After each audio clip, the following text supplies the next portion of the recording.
Ini bukan cerita tentang air biasa.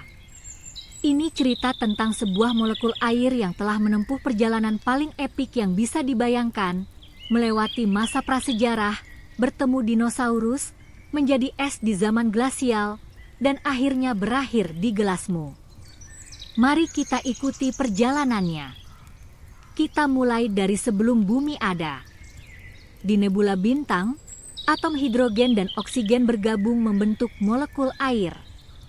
Sebagian besar air di bumi awalnya dibawa oleh komet dan asteroid yang menghantam bumi muda miliaran tahun lalu. Jadi bahkan asal-usul air di gelasmu adalah dari luar angkasa. 4 miliar tahun lalu, air di bumi mulai mengumpul menjadi lautan pertama. Kehidupan pertama di bumi, mikroba sederhana, lahir dari lautan ini. Molekul air kita sudah ada saat itu. Sudah jadi bagian dari lautan yang menyelimuti bumi purba. Lompat maju ke 150 juta tahun lalu. Zaman Jurasik. Hutan tropis basah menutupi bumi. Dalam hutan itu, seekor Brachiosaurus, dinosaurus setinggi gedung 4 lantai, menundukkan kepalanya ke sungai dan minum. Molekul air kita ada di sana.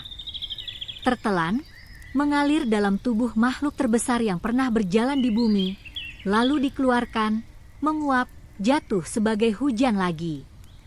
2 juta tahun lalu, bumi masuk zaman es. Sebagian besar air di bumi membeku menjadi lapisan es tebal yang menutupi benua.